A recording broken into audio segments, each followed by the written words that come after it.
It didn't begin with a meeting. It didn't begin with a scandal. It began with a single phone call, a call that didn't even last 20 seconds. 20 seconds. Just enough to make a white CEO standing before an entire board of directors suddenly freeze in place. Enough to throw a whole conference room into chaos. And enough to destroy a $50 million deal instantly. No negotiations. No explanations. No second chances. And what shocked everyone was this. The person on the other end of the call wasn't a politician, wasn't an investor, wasn't even someone inside the company. It was a black woman standing outside the glass-walled conference room. Calm, composed, absolutely unbothered. She said one sentence, and the CEO's face turned white. Nobody understood what was happening. Nobody knew who she was.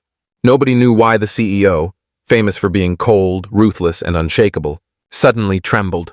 Why his hand shook. Why he whispered to his team with fear in his eyes. Cancel the deal, right now. The room exploded into shock. But the truth behind that decision? No one was prepared to hear it. Because this woman wasn't an employee. She wasn't a lawyer. She wasn't a partner. She was the last person the CEO ever wanted to face in his lifetime. And when her identity was finally revealed, the board realized something terrifying. $50 million was nothing compared to the power she held. She stood in the hallway, phone still in her hand, the reflection of the boardroom shimmering across the glass wall. Her posture remained calm, too calm for someone who had just detonated a $50 million bomb inside corporate headquarters. Inside, chaos erupted. What do you mean the deal is canceled? We already signed the preliminary papers. This will destroy investor confidence. But the CEO said nothing. He just stared through the glass, staring at her, the woman in the navy blue suit. The black woman whose voice had just overturned 14 months of negotiations with a single sentence. She didn't look back. She didn't have to. She walked toward the elevator, her heels echoing like a countdown clock. A senior executive whispered, Who is she? The CEO loosened his tie, swallowed hard, and finally replied, his voice tight, shaken, almost afraid. You don't want to know, but they did want to know. And soon, they would. Because the woman they dismissed as just another outsider was someone whose shadow stretched far beyond corporate politics. And the CEO knew one thing better than anyone else. When she makes a phone call, someone, somewhere, is about to lose everything. The room fell eerily silent. The CEO, known for his icy calm and brutal confidence, was trembling. He stared at the black woman walking toward the elevator, her shoulders straight, her face serene. No anger, no fear. Just the absolute confidence of someone whose 20-second phone call carried more weight than a $50 million deal. A nervous CFO whispered, Sir, should we call her back? Try to renegotiate? The CEO closed his eyes. 1 second. 2 seconds. Then he said quietly, No one calls her back, no one. The boardroom froze. But why? A fund manager shouted. We can't cancel a $50 million acquisition because of one phone call from some outsider. The CEO turned, his face pale. She isn't an outsider. And that is exactly why we must cancel. No one understood. And silence swallowed the room. Outside, the woman walked away calmly, as though none of the chaos concerned her. But in truth, she was the reason for every ounce of that panic.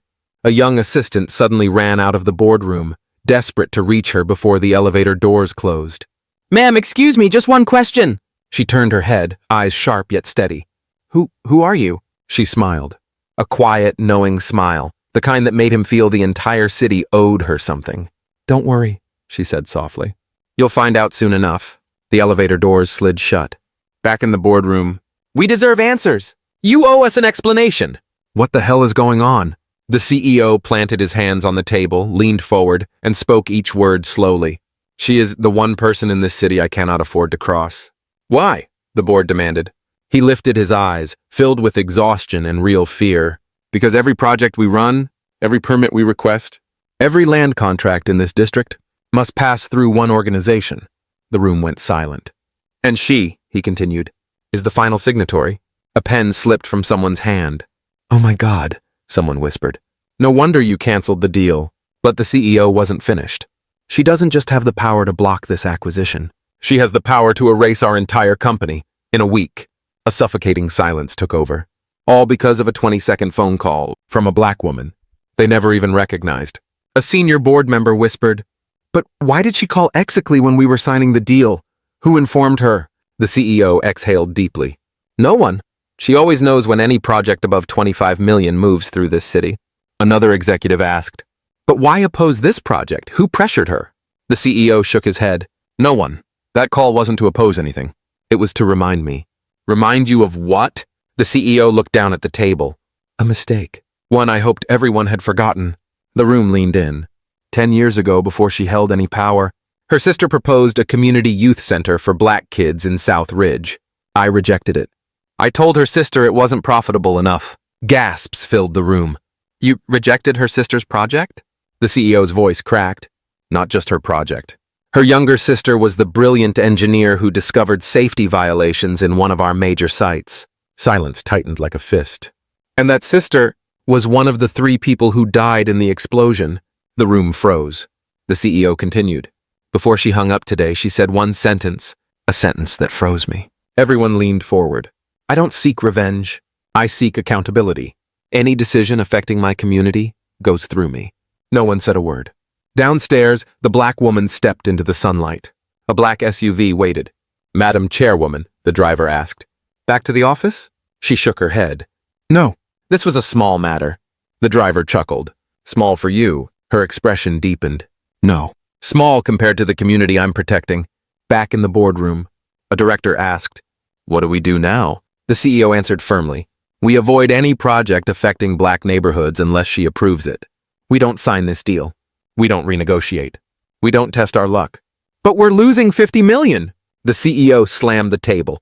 "If we go against her, we'll lose 500 million next year." Silence swallowed the room. Just then, the doors burst open. A secretary rushed in. "There's an update." She held a printed email.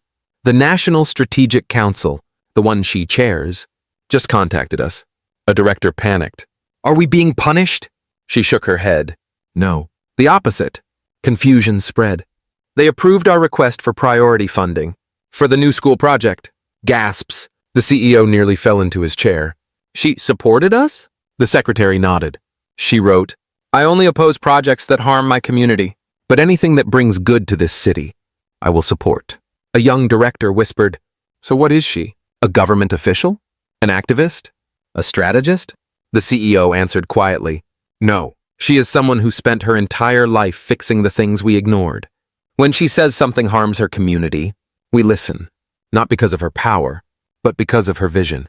The SUV cut through downtown. Her phone buzzed. A coded message appeared. Phase 3 complete. They canceled the project.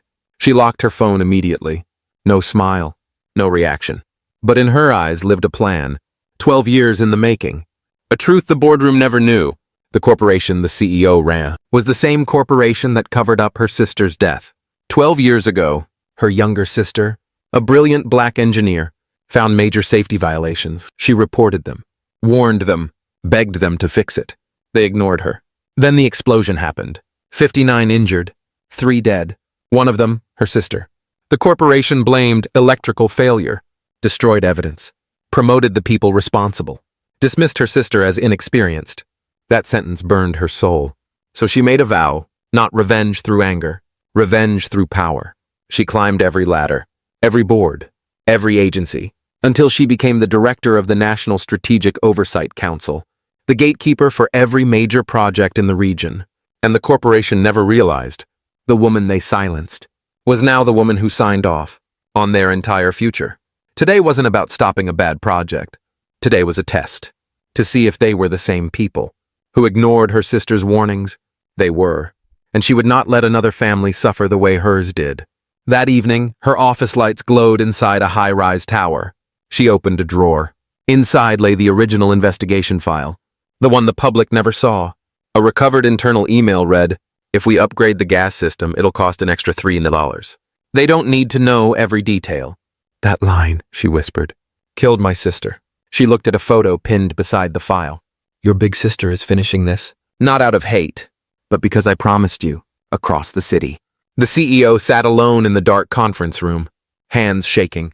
Not because he lost 50 million, but because he knew she had come back, not to reopen old wounds, not to destroy him, but to see if he had changed, or if he was still the man who valued profit over human lives. He lowered his face into his hands. "If she has started, we can't hide anymore." Later that night, in her office, She signed one document, a federal review order. Not revenge. Accountability. Her chief advisor asked, "Ma'am, are we moving to Phase 4? She closed the file. No. Phase 4 begins only if they repeat their mistakes. Today was just a reminder. People's lives matter more than profit. She stood by the window, watching the city lights her sister never got to see again. "They will do better," she whispered. "Not because they fear me, but because they finally understand who they failed." She turned off the lights and walked out, for the first time in 12 years, feeling the weight on her chest begin to lift.